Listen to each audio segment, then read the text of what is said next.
சோம்பேறிகளை தள்ளுற இடம் கூர்ம குண்டம். உடலே தெரியாத அளவு ஆமைகள் மொய்த்து கொள்ளும் அவஸ்தை உண்டு.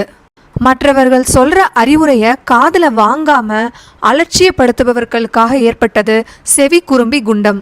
கொழுப்பெடுத்து அலைபவர்களுக்கு மஞ்சா கொழுப்பு குண்டம். ஆத்திரத்துல எதிரியோட வீட்டை, விளைந்த பயிரை, பொது உடைமைகளை எரிப்பவர்களுக்கு நெருப்பு குண்டம்.